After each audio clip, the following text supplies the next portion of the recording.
The terminal at Houston Intercontinental hummed with its usual Friday evening energy, rolling suitcases, families reunited, business travelers tapping at phones. At Gate C-29, Flight 472 to Denver prepared to board. Two little girls, Skylar, 9, and her sister Naomi, 8, stood at the front of the line clutching matching burgundy rolling carry-ons and their boarding passes. Their crisp school uniforms and neatly pressed cardigans gave them an air of pride. Their bright eyes reflected excitement for the weekend ahead. They'd traveled alone before, escorted by a Delta unaccompanied minor attendant all the way from the check-in desk. Their father, Julian Ward, CEO of Ward Tech Security Solutions, had personally arranged every detail. But none of that mattered the moment the gate agent looked at them. Patricia Davis, the lead attendant for Jet Shore Airways, scanned Skylar's boarding pass, a quick beep, then a second-long pause. Patricia's lips curled into a cold half-smile. She didn't hand the pass back. Instead, she gripped it between polished fingernails and ripped it in two. "Sweethearts," she said loud enough for half the gate to hear, her voice dripping with condescension, "you clearly don't belong here." Naomi's eyes went wide. She took an involuntary step back, clutching at Skylar's sleeve. "But," she began, voice quavering. Skylar shot her sister a look of fierce protectiveness. "We have tickets," she said, voice shaking but determined. Patricia tossed the torn remnants into the trash bin with a flick of her wrist. She turned her back to the girls and addressed the crowd. "If anybody here is missing their real boarding passes, feel free to step forward and collect them." A murmur rippled through the line. A mother with a toddler shifted uncomfortably. A businessman in a sharp suit pretended not to listen. One or two people glanced over and quickly looked away. No one moved to help. Skylar's heart pounded.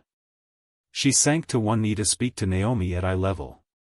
"Hey," she whispered, brushing a stray curl from Naomi's forehead, "maybe it's a mistake. Let's just wait." Naomi nodded, tears threatening. "Okay," she managed, her voice catching. Patricia clicked her tongue. "Mistake? The system's very clear. Two minors traveling alone, no additional ID on file. This flight is for ticketed passengers only." She drew out the word only as though it were the most precious adjective in the dictionary. Skylar swallowed, trying to steady herself. "It's under my name, Skylar Ward. You can call for escort verification." Patricia's eyes flicked toward the nearby podium, where a Jet Shore attendant in a red blazer scanned in unaccompanied minors. Instead of summoning her, Patricia checked her manicure and said, "I'm not the one who handles UM. You'll need the unaccompanied minor desk over there." She pointed toward an overcrowded service counter 2 gates down. Naomi's bottom lip trembled. "But we were told to wait here. Policies change." Patricia's smile was brittle, her voice colder. "Those policies don't include children who can't produce a chaperone authorization form."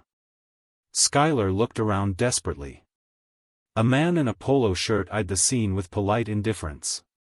A teenager with earbuds shrugged and looked back at her phone. "I have my dad's business card," Skylar said, pulling a laminated card from her cardigan pocket. It bore Julian Ward's name and title in raised gold lettering. "He's a very important person. He arranged this trip himself." Patricia snatched the card and read it. Then she sneered and crumpled the card in her hand. "Well, Mr. Ward can arrange a refund if he'd like. Right now, you two are not cleared for departure." Naomi gasped and buried her face in Skylar's shoulder. Tears flowed freely. "I'm sorry," she sobbed. "I'm sorry." Skylar wrapped an arm around her sister. "Shoo, it's okay," she whispered, though her own voice trembled. Patricia leaned in close, her breath scented faintly of peppermint gum. "Maybe next time these kids will remember that first class is reserved for paying adults." She turned on her heel with one last parting barb. "And some of us actually earn our paychecks." Skylar's hands balled into fists. Naomi clung to her shoulders, shaking. The little attendant in red, Skylar's official escort, stepped forward at last. "Come on, girls," she said gently, extending her hand. "Let's get you sorted." But the damage was done. The line behind them advanced. Passengers slid past as though Skylar and Naomi were invisible obstacles. A handful of people in the crowd recorded the spectacle on their phones, faces masked with a bizarre mix of disgust and voyeuristic glee. Skylar rose slowly, looking straight ahead. Her chest tightened. She knew what she had to do. Though her young voice felt small, she raised her wrist and activated her smart watch, the feature her dad had set up for emergencies. A simple message typed out in trembling letters: "Dad, they won't let us board. They tore our passes. Help." As she hit send, Naomi peeked around, eyes red and glistening. "Will he come?" she whispered. Skylar squeezed her sister's hand. "He'll come," she said, voice steadier than she felt. "He always keeps his promises." Far away, their father's phone buzzed. In that moment, the girls stood side by side at gate C-29, ashamed, small, and powerless, unaware that within 30 minutes their weekend flight would be grounded forever. Skylar and Naomi were guided, still trembling, toward the unaccompanied minor desk, a small cluster of counters manned by sympathetic jet shore attendants in navy blazers. The hallway felt colder than the main concourse, fluorescent lights humming overhead. Naomi's hand shook so badly she could barely hold her boarding pass. Skylar gripped her sister's shoulder and took a deep breath. When they reached the desk, a younger attendant named Marisol glanced at their passes, then at the two polished carry-ons, then back at the girls. "All right," Marisol said softly, "let's see what we've got." She scanned the passes again, fingers tracing the barcode. Skylar gave a small nod of gratitude, her heart hammering. "Thank you," she whispered. But before Marisol could hand the passes back, a sharp voice cut through the calm. "Excuse me?" Patricia Davis appeared at the end of the row, arms crossed, perfectly manicured nails tapping her forearm. "What's happening here?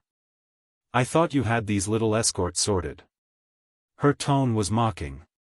Marisol's expression flickered with discomfort, but she'd been trained never to back down. "Patricia ma'am, these minors came with a verified escort request. We're just confirming documentation." Patricia rolled her eyes and stepped forward, looming over the girls. "Documentation? They look like they couldn't find their way out of a daycare." She paused so that everyone in earshot could register the insult. Naomi squeezed Skylar's hand and took a tiny step back. Skylar squared her shoulders. "We were told escorted minors go to this desk," her voice wavered but carried more confidence than before. "We have our boarding passes and our school IDs." Patricia snorted. "School IDs? You're 8 and 9? You look like you still nap at 3. Bring me something grown up." She held up a finger, poised to snatch the passes again. Skylar closed her eyes for a moment, remembering the small laminated card her father had insisted on. "We also have my dad's business card." She reached inside her cardigan and produced a glossy card the size of a credit card. It read in embossed gold letters, "Julian Ward, Chief Executive Officer, Ward Tech Security Solutions, securing the skies one innovation at a time." Patricia grabbed the card and held it at arm's length.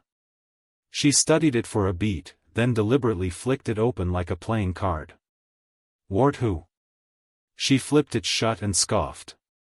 "That doesn't mean you belong on this flight." Skylar swallowed hard. "It means that if my dad wants me on this flight, I'll be on it." Naomi's bottom lip quivered.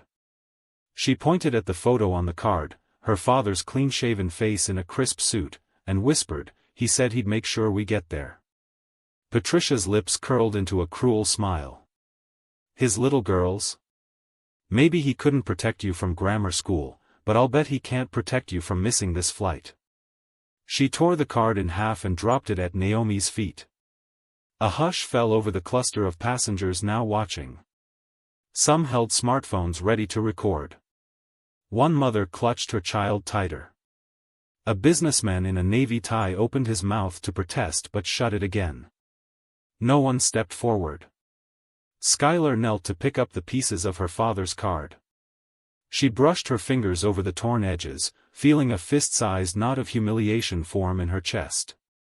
Tears came unbidden to Naomi's eyes, and Skylar reached out to tuck a lock of her sister's hair behind her ear.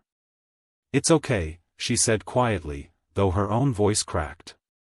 Marisol cleared her throat. "These tickets are valid.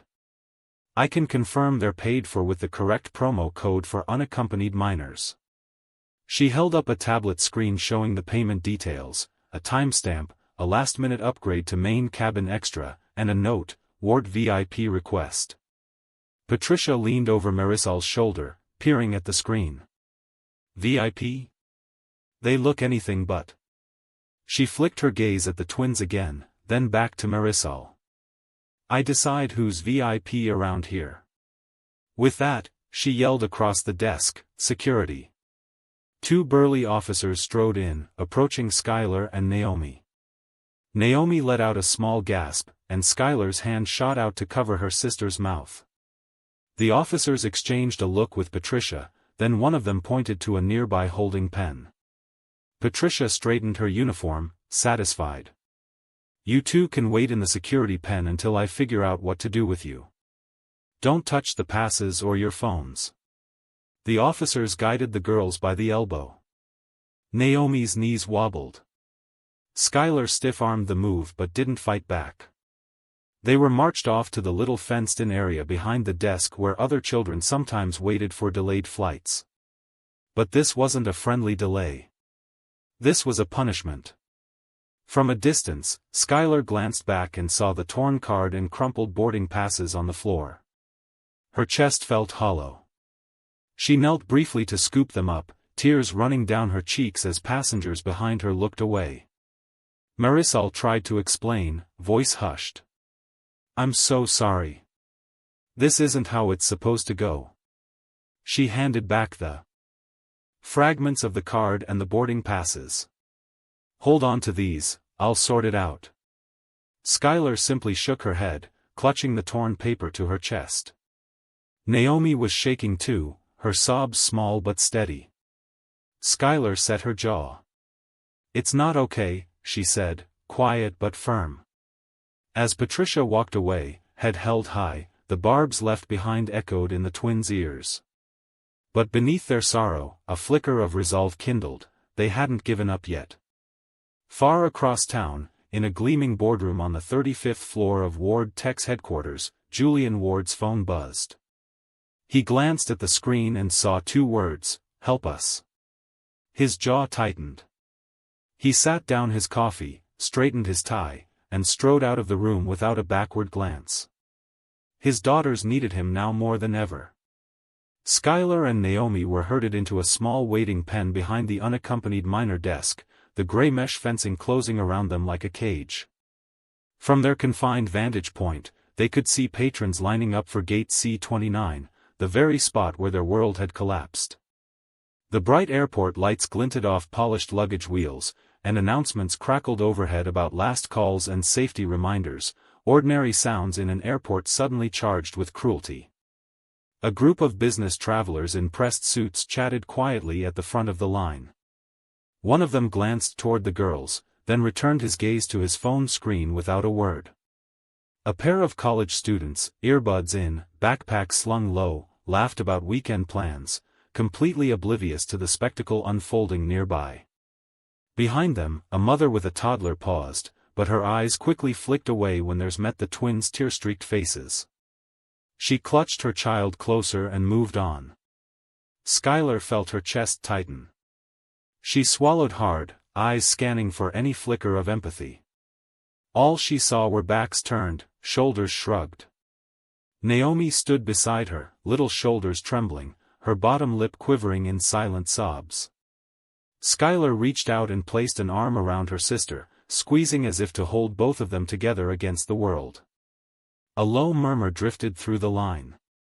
Two elderly passengers seated on a bench just outside the pen whispered to each other in clipped tones. Skylar caught fragments. They don't belong. Not here. Alone. Probably trouble with their papers. The word stung sharper than the sting of tears. Naomi peeked through the mesh, voice tiny. Sky, are they talking about us? Skylar lifted her chin and forced a steady tone. They're just people with bad manners. She looked at the older woman who'd been whispering and managed a curt nod that went unnoticed. A middle-aged man in a polo shirt finally raised his head as if sensing someone watching. He wandered closer, leaned in to get a better look at the girls. For a heartbeat, hope flared in Skylar's chest. Maybe he'd speak up. But the man simply shook his head, muttered to himself, and walked on. He blended back into the anonymous flow of travelers, disappearing with the promise of indifference. Skylar's stomach knotted. She swallowed around a lump in her throat, blinking fast so the tears wouldn't spill. Naomi's breath was ragged. Even the little red escort attendant, Marisol, hovered at the edge of sight but remained silent. She'd looked apologetically at the twins earlier, but now she ducked her gaze whenever their eyes met. An announcement boomed overhead, final boarding call for Flight 472 to Denver. All passengers, please proceed to Gate C-29 immediately. Skylar glanced at her. 10 minutes since Patricia had torn their passes. 10 minutes since their dignity had been ripped away in public view. 10 minutes in which everyone had simply watched. Her fists clenched around the stitching of her cardigan across the pen. Naomi sank to her knees, burying her face in her hands. She stifled hiccups that racked her small frame. Skylar dropped to one knee beside her sister, brushing a strand of hair back from Naomi's tear-streaked cheek. "It's okay," Skylar whispered, though her own voice trembled. "I've got you." She reached into her pocket and pulled out the larger piece of their father's business card, still bent but intact. Against the mesh, she held it out to Naomi. "Here. Remember who we are." Naomi peeked through her fingers, eyes red and shiny. She nodded, clutching the card. Skylar drew in a shaky breath. "We'll fix this. Dad will fix it." Behind them, a woman in a colorful scarf held up her phone and began recording. Skylar's stomach flipped. Did she want her humiliation broadcast? She considered grabbing Naomi and bolting, but the fencing blocked any escape. They were trapped, stage left in someone else's show. Then the murmur grew louder. A pilot in uniform, passing by on his way to another gate, caught wind of the commotion. He slowed, peered at the twins, and furrowed his brow. He glanced around, caught Marisol's eye, then continued walking, offering nothing but a narrowing of the jaw. Skylar bit her lip so hard it burned. She gazed at Naomi, who had lifted her head and sniffled. "Why won't anyone help us?" Naomi's whisper trembled with the weight of betrayal. Skylar hesitated. How could she explain that in a room full of adults, no one wanted to stick their necks out? People she didn't know, they're scared or just don't care. Naomi's shoulders slumped. "That's so mean." She tucked their torn boarding passes into her pocket, as though holding on to the last shred of hope. Skylar stood and pressed her hands to the mesh, calling out, "You all paid for your tickets fair and square. We did too." Her voice cracked louder than she intended. A handful of heads turned, some in annoyance, some curiosity. No one moved to help. Across the pen, Marisol finally stepped forward, voice tight. "Girls, I'm so sorry. If it were up to me," she trailed off, eyes full of regret. Patricia appeared in the background, arms folded, surveying her handiwork with satisfaction. Skylar swallowed back bile. She straightened to face Patricia through the mesh. For a moment, the distant crowd blurred. This moment was between her, Naomi, and the cruelty of the gate agent. She lifted her chin and cleared her throat. "We are not invisible," she said, steady despite the tears. "And you will see us." Whether they heard her or not, the gate area seemed to flicker. Someone whispered into a phone. A cluster of passengers exchanged uneasy glances. Something had shifted in the air, the first tremor of justice. Somewhere far above, in a high-rise boardroom, Julian Ward's phone buzzed again. It had been a minute since the "help us" message. Now a second message: they're alone. They're scared. They need you. He didn't hesitate. The air in his conference room shifted as he rose, white-knuckled, ready to use the power only a father and a CEO could wield. The slender shaft of late afternoon light cut through the terminal windows, painting long stripes across the cold linoleum floor of the unaccompanied minor pen. Inside that small fenced-in space, Skylar and Naomi huddled together on a pair of metal stools too big for their little frames. Beneath the harsh glare of fluorescent bulbs, all around them, the hum of rolling suitcases and distant boarding calls went on as though nothing had happened. Naomi's shoulders shook with quiet sobs. Her cheeks were. The terminal buzzed quietly around them, but Skylar and Naomi felt like they were in a world apart. Naomi's tears soaked her blue cardigan, once crisp and neat, now rumpled from her desperate grasps at Patricia's counter. Skylar scooted closer, wrapping an arm around her sister's trembling shoulder, steadying herself to breathe slowly and stay calm, for Naomi's sake. Skylar whispered, pressing her cheek gently against Naomi's hair. "It's not your fault." Naomi leaned in, clutching the larger piece of their father's torn business card like a talisman. "I'm so sorry, Sky," she murmured through hiccups, her small voice cracking with guilt. She kept thinking she'd done something wrong, somehow at fault for trusting the airline's promises. Skylar wiped a stray tear from Naomi's face and tucked a soft curl behind her ear. "We did everything right," she said, firm but tender. "We showed our tickets, we waited, we listened, and it's them who are wrong." She looked up at the dull gray walls of the pen, imagining them dissolving under the weight of injustice. "Dad's going to fix this. He'll have to." Naomi sniffled, pressing her cheek into Skylar's sweatshirt. "Will he?" she asked, voice small and uncertain. "What if they don't listen?" Skylar reached into her pocket and pulled out the tiny smartwatch their dad had given her for emergencies. The soft beep she'd heard moments ago when she sent her message still echoed in her mind. She tapped the screen and saw the single word blinking back at her: sent. "He will," Skylar said, though her own certainty wavered. She remembered her dad's strong voice at bedtime, reading stories of brave heroes who always came through. "He's our hero," she thought. Still, the longer they sat here, the scarier it all felt. She hugged Naomi tighter. A janitorial cart rattled past, its attendant avoiding the pen's entrance. A flurry of footsteps echoed from the concourse beyond. No one offered help, no one knocked on the mesh to say, "Come on, girls, let's get you on that plane." The indifference stung worse than Patricia's cruelty. Skylar cleared her throat. "Remember when we missed the school bus last winter?" she asked gently. "You cried until Mom showed up with hot chocolate."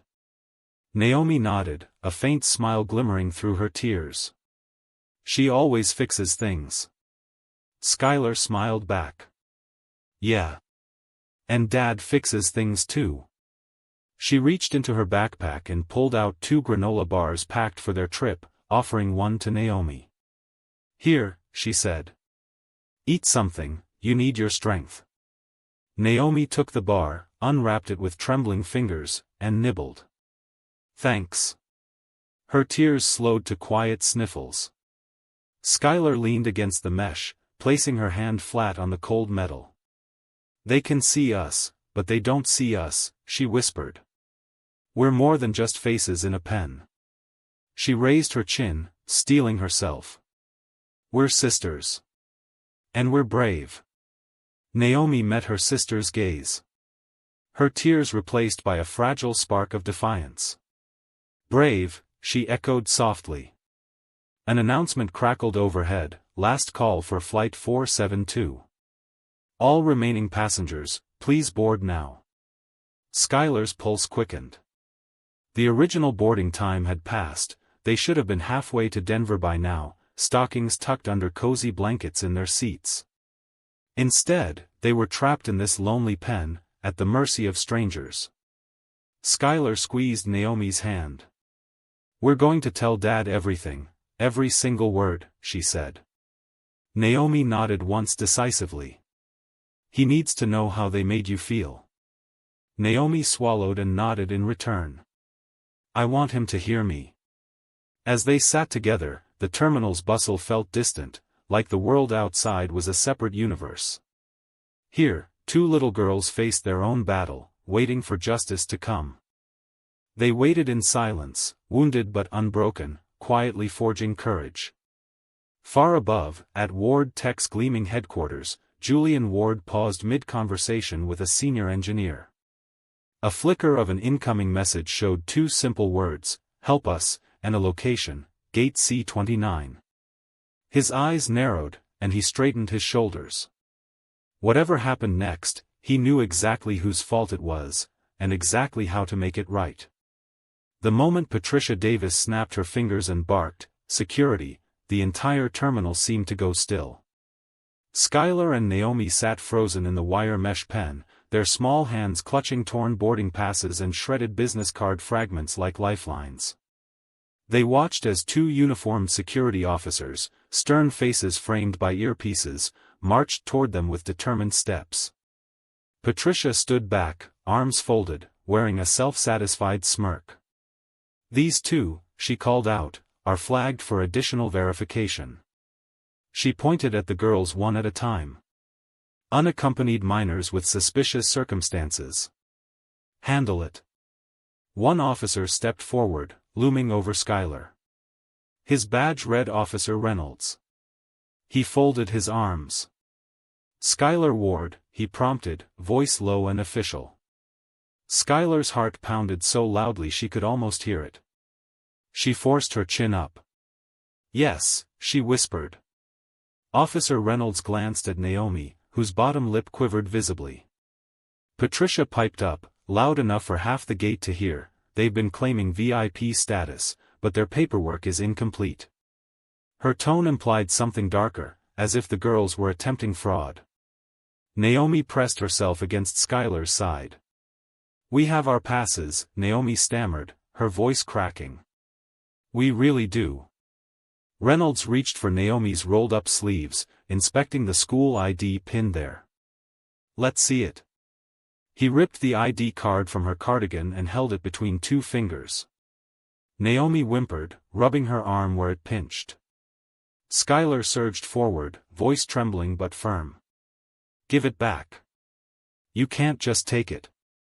Reynolds ignored her and shoved the ID into his pocket. "Just follow me, sweetheart. We'll verify your identity." He gestured to a narrow corridor beside the desk leading to a small side office labeled Security Verification Hold. "Please," Skylar said, desperation creeping into her words. "We'll go, just be gentle." Reynolds stepped back, arms still crossed, leaving no room for negotiation. Skylar reached out, squeezing Naomi's hand. Neither girl pushed back. They knew resistance would only make things worse. They followed the officers into the cramped room, white walls, a single bench bolted to the floor, CCTV cameras in every corner. The door clicked shut behind them.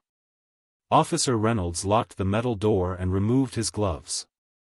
A low hum of electronic locks and air conditioners filled the silence. Patricia's voice carried through the speaker above, "Make sure they're held until the system clears them. If there's any discrepancy, detain them." Skylar felt her chest tighten as the second officer, Officer Daniels, rifled through a small filing cabinet. He flipped through a binder of incident reports, frowning. Naomi sank to the bench, hugging her knees. Skylar knelt beside her, wrapping an arm around her sister's shaking frame. Daniels looked up. Their reservation flagged them for high-risk status, he announced. That often means potential security threats. His tone was clinical, as if they were dangerous criminals. Skylar looked from Naomi to Daniels, eyes wide. Naomi's lip trembled.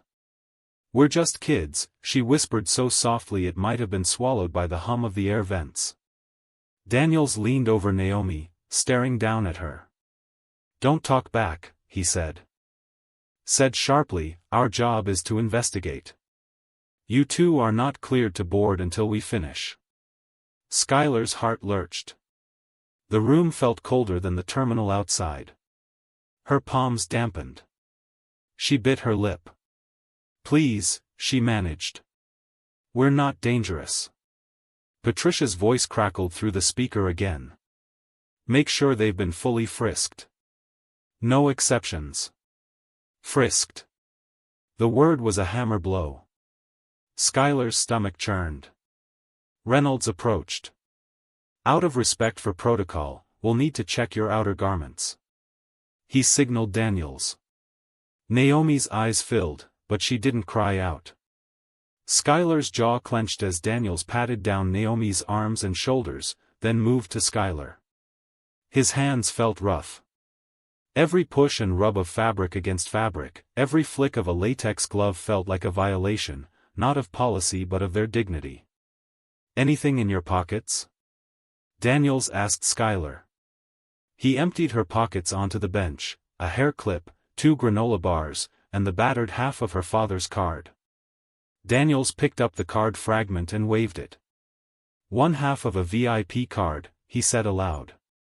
Patricia's sneer crackled through the speaker. "I suspected as much." Skylar's throat tightened. The card crumbled in Danielle's hand. "Stop," she said. "That's all we have of it." Her voice quavered. Daniels dropped the card half into a collected evidence bag. "Evidence of possible tampering," he muttered. Patricia's final blow came over the speaker. "Lock the door. Don't let anyone in until I get back." Reynolds turned the deadbolt. The latch clicked. Naomi buried her face in Skylar's shoulder, sobbing. Skylar wrapped her arms around Naomi, rocking her lightly. "I'm here," she whispered. "I'm here." Naomi's voice came muffled, shaky. "They hate us." Skylar forced herself to think of their father, Julian Ward, the CEO who never backed down. She remembered his calm reassurance, "You can always count on me." She straightened and wiped her eyes, clearing her throat. She spoke as much to herself as to Naomi. "They're just scared of the wrong thing." Naomi peeked up. "What are they scared of?" Skylar swallowed hard. "You and me. Until Dad shows them they shouldn't be." A distant rumble shook the door. The sound of boots on the tile floor grew louder. The office phone rang, piercing the tension. Reynolds glanced at Daniels, then stepped outside to answer. Alone in the small office, Skylar hugged Naomi tighter. The hum of the ventilation was deafening now. She pressed her ear to the wall, straining to hear conversation, but all she caught were muffled voices, one calm, one tense. Perhaps that calm voice was her father's. Skylar closed her eyes, drawing strength from that single hopeful thought. She would protect Naomi. She would do whatever it took to remind everyone, especially Patricia, that these girls belonged exactly where they were supposed to be, on Flight 472 to Denver, with a father who refused to let them down. The little security room felt colder than ever. Skylar and Naomi huddled on that hard metal bench, the single fluorescent bulb overhead flickering in a steady, maddening rhythm. The door was locked. The security hold sign mocked them through its glass window. Every sound, footsteps in the corridor, the distant murmur of boarding announcements, felt amplified, a reminder of the world rushing past without them. Naomi hugged Skylar's hand, her tears long gone but her chin still quivering. Skylar closed her eyes for a moment, willing herself to stay strong. She remembered her dad's words that morning, "I've got you." Always. That memory sparked something inside her, a tiny ember of defiance. She shifted, reaching down into her cardigan pocket to tap the tiny touchscreen on her smartwatch. Her finger hovered for a second, heart pounding so fiercely she wondered if Naomi could hear it. Then she typed carefully despite shaking hands. "Daddy, they won't let us board. They said we don't belong. Help us." She hit send, and the watch gave a soft, reassuring beep. That beep felt like a lifeline thrown across miles of terminal and cityscape. Skylar looked up at Naomi, eyes wide with worry and hope at once. "Done," she whispered. "He'll see it." Naomi sniffed, blinking rapidly. "Do you think he'll come?" Skylar squeezed her sister's hand. "He'll be here as fast as he can." They sat in tense silence, the only proof of their plea the tiny red dot blinking on Skylar's wrist. Outside, Skylar could hear footsteps, maybe Marisol checking on them, maybe Patricia coming back to gloat, but Skylar refused to look. Instead, she focused on that single light on her watch. Up on the 45th floor of the gleaming Ward Tech headquarters, Julian Ward was in the middle of a high-stakes meeting with the National Airline Alliance Board. Floor-to-ceiling windows framed the Houston skyline behind him. Around the long glass table, representatives from every major carrier sat in crisp suits debating the rollout schedule for Ward Tech's new automated security scanners. And with a 98.7% accuracy rate across all demographics, we're confident this will set a new industry standard, Julian was saying, sliding a glossy performance report across the table. He gestured to the projection, heat maps of scanner performance, cost-benefit graphs, user experience feedback. The board chair, a silver-haired gentleman in his 60s, nodded. "This is groundbreaking, Mr. Ward. We'd like to move forward to a pilot program in all NOAA airports by Q3. Julian tapped his pen, lips curling into a small, controlled smile. He was about to reply point by point when he felt a buzz against his wrist. His gaze flicked down to his smartwatch. One new message: "Help us." No context, just urgency. He paused mid-sentence, glancing at the room full of expectant faces. The chatter hushed as everyone noticed his distraction. Julian's jaw tightened, and for a heartbeat, the man known for his calm composure vanished, replaced by a father's fierce protectiveness. "Excuse me," he said, voice clipped yet polite. "I need to step out for a moment." He stood, straightening his suit jacket, eyes still on the watch. The board chair cleared his throat. "Certainly, Julian. We'll continue without you." Julian nodded curtly and walked out, strides long and purposeful. He passed rows of staffers in the hallway, all pausing to look at him, some in curiosity, some in respect. No one dared stop him. He reached the executive elevator and pressed L for lobby, but his mind was already racing toward the airport. Back in the security hold room, Skylar and Naomi had just started to relax when they heard hurried footsteps outside. It wasn't the lumbering pace of Officer Reynolds or the smug swagger of Patricia. This was brisk, urgent. Naomi sat up, eyes wide. Skylar's heart lurched. Against the telltale click of leather soles on tile, Skylar rose and went to the door, pressing an ear against the metal. A muffled male voice said, "Open this door now." There was authority in the tone. No question of choice. The cuff of Officer Reynolds's uniform appeared through the window, followed by the flash of an official badge. The deadbolt rattled, then clicked. The door swung open. Julian Ward filled the frame. He looked down at Skylar and Naomi, his stern business veneer melting into pure relief and something fiercer, pride, love, and simmering rage all at once. For a moment, time froze. Skylar's eyes shone. "Daddy," she exclaimed, stumbling forward as Naomi ran into his arms. Naomi's silent tears finally broke, but in Julian's embrace they felt safe, recognized, believed. He gave Skylar a quick protective kiss on the forehead. "I'm here," he whispered.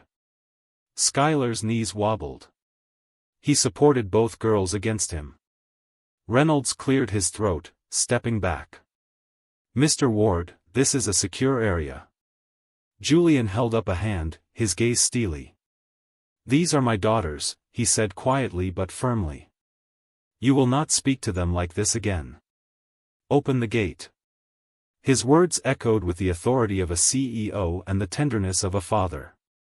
The officer scurried to the lock, relocking the bolt with a swift motion. Yes, sir. As the trio stepped back into the bright terminal lights, Skylar looked around at the stunned crowd, passengers paused, phones lowered, camera apps blinked off. The buzzing of the terminal resumed, but now it sounded different, attentive, respectful. Skylar slipped her hand into Naomi's, squeezing it. Naomi's grin was small and shaky. Skylar whispered, "We did it." Julian smiled down at them, his stern facade giving way to warmth.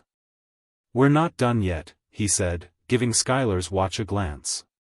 "But this is a start." And in that moment, as the Ward family moved together toward justice, the airport felt a little smaller and the world a little more hopeful. Julian Ward's heels clicked against the marble floor of the Ward Tech headquarters lobby as he strode past reception without a hint of acknowledgement. The elevator's glass doors slid open on the lobby level, and he didn't pause to consider the polite smiles of associates waiting for rides. Instead, he kept walking straight to the black Lincoln MKT parked curbside, its engine idling in the humid Houston air. Inside the SUV, Julian dropped his leather portfolio into the passenger seat with a sharp snap. Folders slid free, quarterly projections, RFP drafts, invitations to next week's gala, but he ignored them. They were no different than Patricia Davis's torn boarding passes, irrelevant. He grabbed his phone and stabbed at the screen. "Gloria," he barked. The moment his executive assistant answered, his voice was hard, controlled, but beneath it lay a storm. "Scrub my afternoon. Cancel the NOBA rollout meeting. Get me legal counsel and regulatory affairs on the line now." "Yes, sir," Gloria replied, her calm tone a lifeline against the rising tide of anger in his chest. "I'll reroute your schedule and convene the emergency ops team." Julian ended the call and glanced in the rearview mirror at his reflection, eyes steely, jaw clenched, every inch the CEO. Except now he was a father, and that identity drove him harder than any business deal ever could. His daughters had been humiliated, stripped of their dignity, branded security threats in a cramped side office. He would not let that stand. He slid out of the car and marched through the sliding glass doors of the private garage entrance, his staff, engineers, and executives pausing mid-stride at the sight of his urgency. He barely glanced at them but caught a glimpse of wide eyes. In those seconds, the corporate facade cracked, revealing the singular purpose propelling him forward. On the 12th floor of the engineering annex, Julian entered the situation room. A dozen monitors glowed, live airport cams, system dashboards, conference call feeds. At the head of the oval table sat Diane Foster, Ward Tech's general counsel, and Marcus Lee, VP of Regulatory Affairs. Both looked up when Julian's phone buzzed again, an alert from his daughter's smartwatch.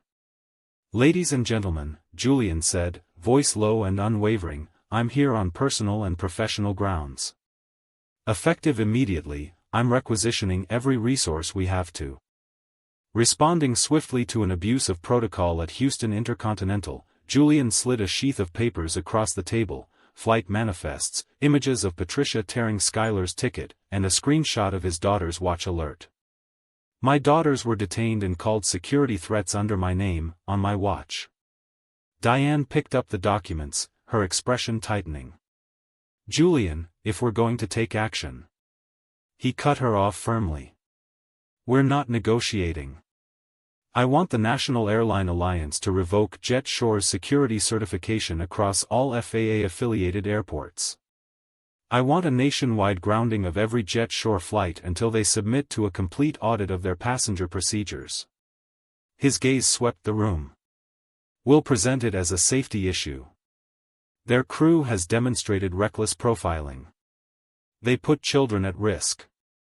That's enough to justify an emergency order. Marcus, accustomed to smoothing regulatory wrinkles, leaned forward. That's an unprecedented demand. The FAA would never. Watch me. Julian stood abruptly, his chair scraping the floor. I'll lean on the political capital I've built. We've partnered with the FAA on screening tech pilots. I've sat on NABA safety committees.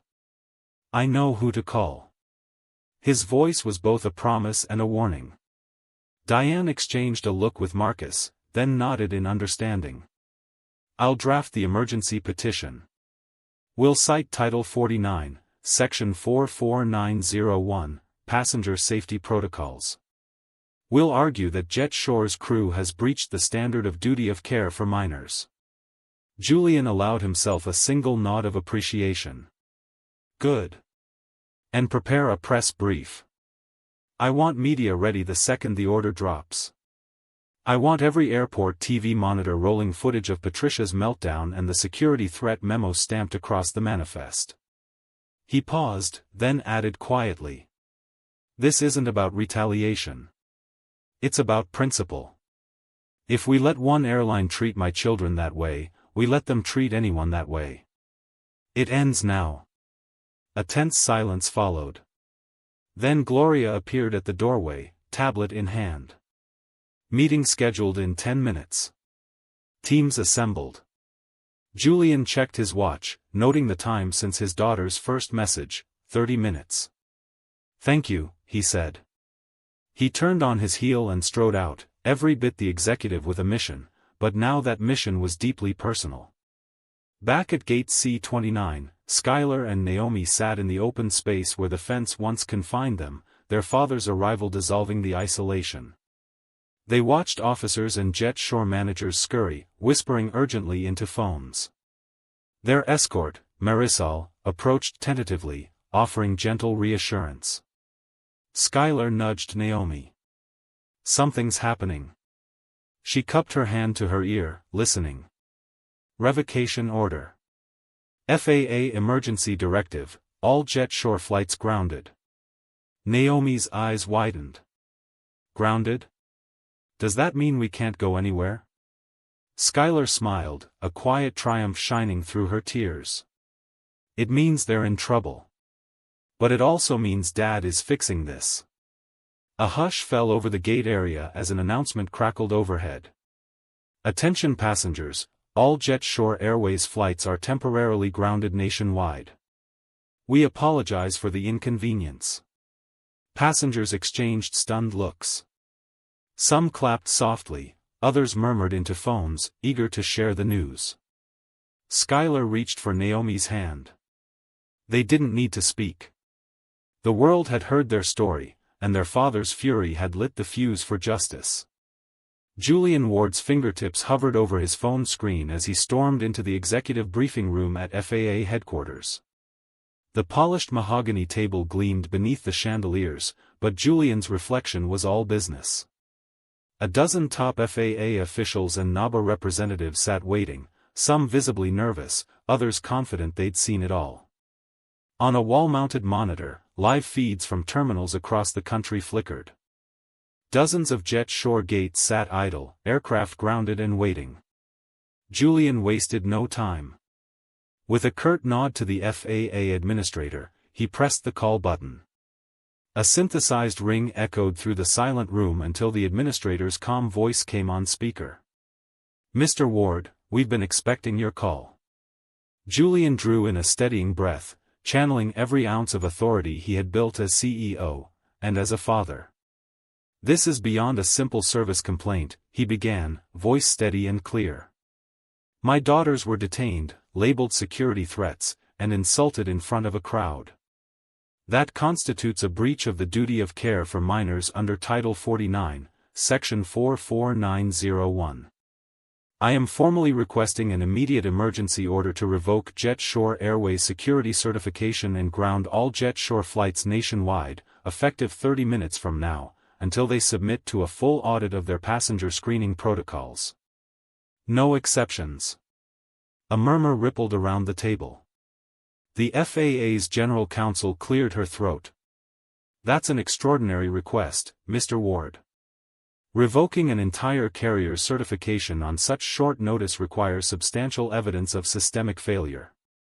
Julian laid out the evidence, scanned images of boarding passes torn in half, the stamped high-risk security ticket, recorded audio of Patricia Davis calling his daughters fraudulent, and a timeline proving their unlawful detention. He handed over a dossier stamped in bold red letters, urgent safety violation, unaccompanied minors.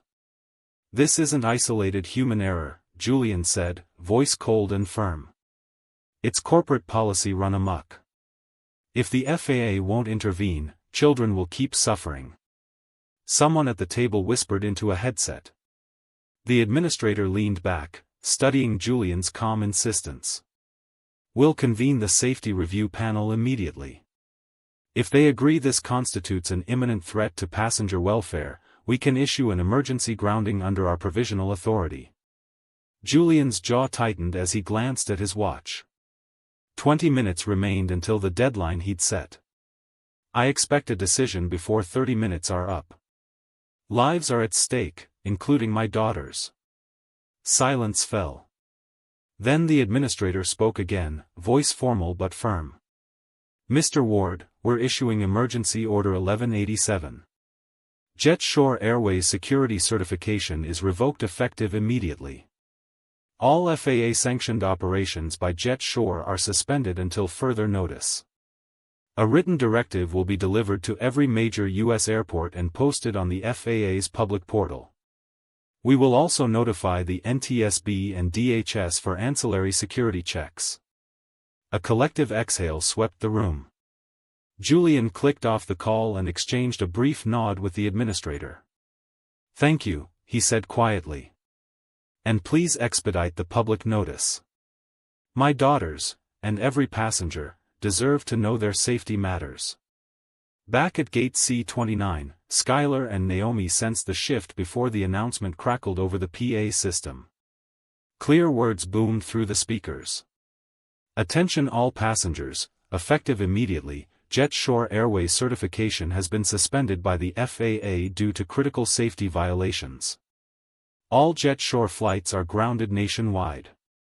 Passengers with alternate itineraries or questions, please proceed to customer service. The terminal erupted. Some gasped, others cheered softly. A handful of travelers rushed to consoles, rebooking on rival airlines. Skylar's eyes widened as she realized what had happened. Naomi clung to her arm, mouth agape. Marisol, the unaccompanied minor attendant, approached, voice trembling with relief. Oh my God, girls, he did it.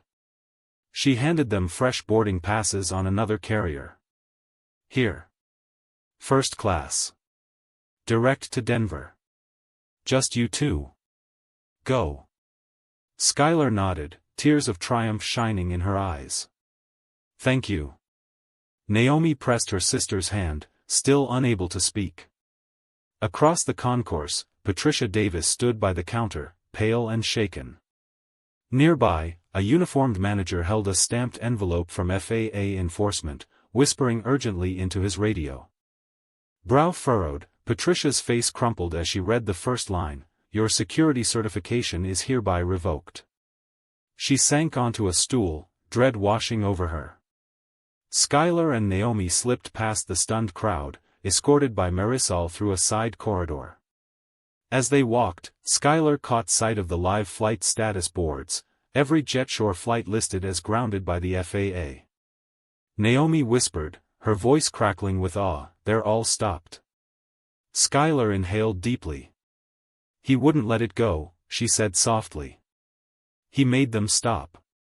A man in a business suit stopped them. "Excuse me," he said gently. "Are you the Ward girls?"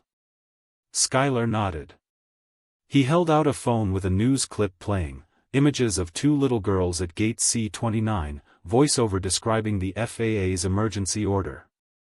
"You just changed the whole system," he said, awe in his voice. Skylar glanced at Naomi, who nodded, pride replacing fear.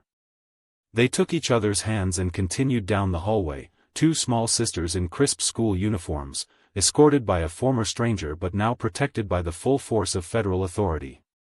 And in that moment, as the Denver gate came into view, they knew this was more than a personal vindication. It was the start of a new standard, one where no child, no passenger, would ever be called a security threat without consequences. The digital display above Gate C-29 blinked from boarding now to grounding in effect, in large red letters, and a hush fell across the crowded waiting area. Skylar and Naomi stood just outside the dusty white line marking where passengers queued, too small to see over the counter but close enough to feel every charged look in the room. A tall man in a crisp blue uniform stepped forward. He was the Jet Shore station manager, Mr. Harrington. His tie loosened and shoulders tight with pressure, he cleared his throat, and the overhead speakers cut in. Attention passengers of Jet Shore Flight 472, effective immediately, this entire crew is permanently decertified nationwide by order of the FAA. Even as the words echoed, Mr. Harrington repeated them into his handheld mic, this crew is permanently decertified nationwide. You will no longer see these uniforms operating any Jet Shore flight. At that moment, three of the attendants who had worked the gate, Patricia Davis and two colleagues, were summoned forward by airport security officers. Their crisp red blazers now looked out of place beneath the glare of midday lights. The crowd watched in stunned silence as an officer approached Patricia first. He snapped on a rubber-gloved hand and unclipped a shiny silver badge from Patricia's lapel. The badge tumbled into the officer's hand and clinked softly as it hit the metal tray at his side. Patricia's perfectly coiffed hair fell forward as she stared at the badge, disbelieving. "No, you can't do this," she whispered, voice cracking. The officer didn't look at her. He turned to her two co-workers, repeating the badge removal process with the same cold precision. Their mouths hung open. One attendant, her eyes brimming, dropped her boarding pass scanner and stumbled back. Skylar and Naomi pressed together, watching as the flight crew's world unraveled. For a heartbeat, the terminal was eerily quiet, then a ripple of gasps spread through the passengers waiting to board. A man in a business suit raised his phone and began live streaming the scene, framing Patricia's rigid shoulders and trembling hands. Nearby, a cluster of teenagers who had laughed at the twins just an hour before exchanged awkward glances. A hush came over them, and one girl said softly, "That's unbelievable." Patricia wiped at her mouth as though tasting the words she'd spoken to Skylar and Naomi, "You clearly don't belong here." Now, she belonged nowhere. At least not in any Jet Shore operation across the country. Mr. Harrington spoke again, his voice somber. This decision follows a federal finding of reckless profiling and unsatisfactory passenger screening procedures. We regret any inconvenience to our valued customers. Thank you for your patience while we reassign you to alternate flights. A murmur of approval rose. One passenger clapped once softly, then another joined in. Soon polite applause echoed as Jet Shore travelers turned their backs on the now-defunct crew. Skylar squeezed Naomi's hand. Naomi's eyes were wide but glistening with tears, not tears of fear this time, but relief and a dawning sense of justice. Skylar felt her chest tighten beside her sister, a mix of vindication and disbelief. The cruelty they'd endured summoned its own reckoning. Marisol, the unaccompanied minor attendant, led the twins closer to the counter. She offered them 2 new boarding passes, first-class seats on a partner airline, and a gentle smile. "Go on," she said softly. "You deserve better than that."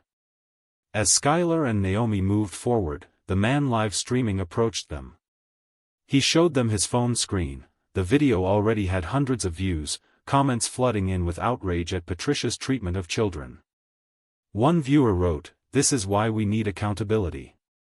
Skylar glanced at Naomi, then looked back at the crew. Patricia's face was pale, etched with humiliation. The other attendants stood stiffly, shame bearing down on them more heavily than any luggage. Naomi swallowed and whispered, "They're gone." Skylar nodded. They were never supposed to be here. She straightened her cardigan, chest swelling with quiet pride. Let's go. They strode past the counter, shoulders back, heads held high, every step reclaiming the power Patricia tried to steal. As they walked, a small group of passengers fell in behind murmuring praise for the twins. A grandmother patted Naomi's head, a businessman offered Skylar a thumbs up. Skylar allowed herself a small smile. The terminal's hustle returned around them, rolling suitcases, boarding announcements for other gates, but something had changed. The crowd felt cooperative instead of callous. They'd witnessed a punishment fitting the crime, public humiliation of the cruelty done to two innocent children. At the far end of the concourse, a new gate agent greeted them. Welcome aboard Flight 512 to Denver, Skylar and Naomi Ward. Skylar handed over her pass. The agent scanned it with a quick beep and smiled. Right this way, ladies. Naomi paused, looking back at gate C-29 one last time. The empty counter and scattered Jet Shore uniforms were a silent monument to justice. She turned to Skylar, eyes bright. I think I like first class. Skylar laughed softly, looping her arm through Naomi's. Me too. As they stepped onto the jetway, the man's live stream flickered off, replaced by an FAA bulletin on overhead monitors. FAA enforcement action, Jet Shore Airways certification suspended nationwide. Skylar and Naomi settled into plush leather seats, the world of Jet Shore behind them. For the first time all day, they felt safe and seen. Skylar sank into the plush leather seat of Flight 512, her heart still hammering from the whirlwind of the last hour. Naomi was already pulling the tray table down, arranging the in-flight peanuts their escort had handed them. Outside the window, jet bridges and workers in neon vests buzzed around the tarmac. But on the overhead info screen, something unexpected glowed in bold red letters: all Jet Shore Airways flights grounded nationwide, FAA emergency order effective immediately. Passengers around. Skylar stirred. A woman 2 rows ahead paused mid-bite on her pretzel, eyes locked on the announcement. A businessman dropped his newspaper, jaw slack. Cabin lights reflected off hundreds of smartphones flicking on to capture the moment. Naomi's eyes widened. They really did it. Skylar reached out, squeezed her sister's hand. He did it. A hush spread through the cabin, replaced almost instantly by spontaneous applause. Strangers who moments before had been absorbed in their own departures now turned to one another, exchanging nods and smiles of solidarity. From the cockpit came the gentle chime of the seatbelt sign being switched off. Over the intercom, the pilot's voice crackled to life. Ladies and gentlemen, this is your captain speaking. As some of you have noticed on our in-flight monitors, you are now traveling on a partner carrier due to an FAA order suspending Jet Shore Airways operations. We apologize for the inconvenience and appreciate your patience. We expect smooth sailing from here on out. A murmur of approval rippled through first class. A flight attendant in crisp navy paused in the aisle to applaud softly, then resumed her duties with a nod to Skylar and Naomi. Skylar let out a breath she hadn't realized she'd been holding. She leaned back, eyes glistening. Naomi wrapped her arms around her in a quick hug, face bright with relief. I'm proud of him, Naomi whispered. Skylar smiled, chest tight with emotion. Me too. Beyond the cabin, across airports coast to coast, the impact was immediate. At Dallas-Fort Worth, gate agents ushered Jet Shore passengers toward information desks. At JFK, monitors flashed the FAA notice alongside live news feeds, reporters standing before grounded red and white Jet Shore jets lined up on the tarmac, rows of aircraft held in place by an emergency directive. Social media tickers scrolled rapid-fire reactions. Papa Ward brought the thunder, justice for 2 little girls, #GroundJetShore trending nationwide.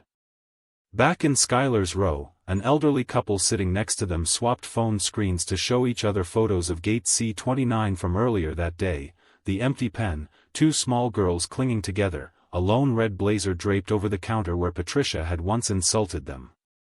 The husband cleared his throat and said quietly, "I'm sorry you had to go through that." Naomi reached into her pocket and pulled out the other half of their father's business card, now taped carefully back together. She handed it to the woman. "He fixed it," Naomi said softly. The woman smiled, tears glinting in her eyes. "He sure did." Skylar looked around the cabin at faces lit by cabin lights and overhead screens, parents lecturing children, businesswomen tapping at tablets, retirees nodding in approval. For once, everyone was on the same page, a shared moment of righteous vindication. She turned to Naomi. "You know what the best part is?" Naomi shook her head. "We didn't have to fight. We just had to tell the truth." Naomi's grin was radiant, and he listened. Skylar's gaze drifted forward toward the cockpit door, as if half expecting to see their father in the pilot's seat. She imagined Julian Ward standing there, arms folded, watching over them. He'd used every bit of his authority not to punish, but to protect. She felt a flush of pride surge through her, and her lips curved into a confident smile. A flight attendant wheeled her beverage cart down the aisle. She paused by Skylar and Naomi's seats, offering 2 juice boxes. "Congratulations on getting your flight back," she said softly, lowering her voice. "Enjoy your trip." Skylar accepted a box with a grateful nod. "Thank you." Naomi popped the straw into the top, already peeling the tab as the airplane began its taxi toward runway 33L. Skylar gazed out at the runway lights stretching ahead, blinking in orderly lines. She thought of Gate C-29, of the pen where they'd been locked, and of Patricia Davis, now stripped of her certificate. Her uniform hung in crates for evidence. Justice did not happen with a roar of violence but through calm, decisive action, one emergency order signed in Washington, D.C. but sparked by the voice of an 8-year-old. The engine spooled louder and the plane surged forward. Naomi squeezed Skylar's hand again. "I feel safe." Skylar glanced at her sister, her heart swelling. "Me too." As Flight 512 lifted off, climbing into the twilight sky, overhead screens still displayed the FAA order, now accompanied by a ticker announcing an international review of passenger screening protocols across the nation. Regulators scrambled to adopt the new standards Ward Tech would propose. A paradigm shift in how families and children were treated at airports had begun. Skylar and Naomi leaned back in their seats, the distant lights of Houston fading below them. Somewhere among those lights was Gate C-29, left behind, but it no longer defined their journey. They were soaring above it now, carried not by jet fuel but by a father's fierce promise kept. The cabin lights were dimmed to an evening glow as Flight 512 cruised toward Denver, but Skylar and Naomi's minds were still swirling with everything that had happened. They'd settled into their first-class seats with their hot meals and fluffy blankets, but comfort felt new and strange compared to the tension of Gate C-29. Skylar gazed out the window at the sliver of moon above the twinkling runway lights. Naomi nibbled on her dessert, eyes distant. Neither spoke for a long moment, then Naomi broke the silence. "Do you think they feel bad?" she asked, voice soft. Skylar sighed, tucking a loose strand of hair behind her ear. "I hope so." Their conversation faded as the scene shifted back at the terminal. Outside their flight's gate, long after the twins had disappeared through the jetway, a handful of passengers who'd witnessed the twins' ordeal lingered behind. Among them was Mrs. Ellison, the elderly woman who had clutched her toddler tighter when Skylar and Naomi were detained. She had watched, frozen with regret, while Patricia tore up tiny boarding passes and officers escorted the girls away. Now the terminal was quieter. Gate C-29 stood empty, the red boarding now sign flickering off. Mrs. Ellison shuffled forward holding a small box wrapped in silver foil. She approached the unaccompanied minor desk, where Marisol looked up in surprise. "Excuse me," Mrs. Ellison said, voice trembling. "May I leave this for the girls?" She set the box down gently on the counter, a label in careful handwriting reading, "Sorry I did nothing." "And Ellison?" Marisol's eyes glistened. "I'll make sure they get it." A few rows away, Mr. Delgado, a businessman who had tapped away on his tablet as the scene unfolded, folded it shut. He caught Marisol's eye and approached, clearing his throat. I wanted to say I'm sorry," he said awkwardly. He pressed an envelope into Marisol's hand. "I should have intervened. I have contacts on other flights. If they need any help, I'd like to offer." Marisol nodded gratefully. "I'll pass this along." Even the gate agents themselves felt the weight of what had happened. In the employee break room, Patricia Davis sat alone at a stainless steel table, the weight of that morning's cruelty heavy on her shoulders. A co-worker, Jamal. Jamal slipped her a half-eaten granola bar. "Here," he said quietly. "You must have missed lunch. You look upset." Patricia stared at the granola bar and then at Jamal. She shook her head, voice tight. "No, I'm okay." Jamal leaned in. "I saw what happened, he bit his lip. "You didn't have to tear those kids down like that." Patricia's eyes flooded. She swallowed twice, then accepted the granola bar. "I know," she whispered. I'm sorry." Jamal didn't say anything. He just nodded and moved away, leaving Patricia alone with her regret. Back on Flight 512, Marisol appeared in the aisle holding a tray at the front of first class. She paused by Skylar and Naomi. "I have something for you," she said, settling the silver-wrapped box on Skylar's tray table. Both girls leaned forward. Skylar carefully peeled back the foil. Inside lay 2 chocolate truffles, each nestled in a tiny paper cup. A slip of paper rested on top. "Forgive me for being silent. I'm ashamed. A friend." Naomi's hand covered her mouth, and Skylar's eyes welled up. She passed 1 truffle to Naomi. "Thank you," Skylar whispered. Marisol smiled. "People aren't all bad. Some of us see what's right." She patted Skylar's shoulder. "Enjoy, you deserve it." As the flight attendant moved down the aisle picking up empty dishes, a man in a gray suit paused at Skylar and Naomi's row. He introduced himself as Mr. Green, an attorney seated a few rows back who had been on the phone arguing business deals earlier. "Skylar, Naomi," he began softly. "My wife and I watched everything you went through. It was wrong. We've donated to a scholarship in your name to support children's rights at airports." He took out a card and laid it on Skylar's tray. "The Green Fund for Youth Travel Safety." Skylar blinked, stunned. "Thank you," she said, voice catching. Naomi squeezed her hand. Mr. Green straightened. "Just promise me you'll always speak up when something's unfair." He offered a gentle smile. "You taught me that." Skylar looked at Naomi, and Naomi looked back with a shy, grateful grin. In that moment, they felt not just vindicated but surrounded by kindness. All the casual witnesses who had remained silent at Gate C-29 had now found quiet ways to speak their regret and make amends. Naomi tucked the chocolate into her pocket. "I feel warm inside." Skylar nodded. "Me too." She exhaled. "Sometimes coffee in first class isn't as sweet as this." Naomi giggled. "Better than chocolate, even." Skylar reached into her bag and pulled out the taped-together business card. She held it up so that the cabin lights caught the gold lettering. "This is the real VIP pass."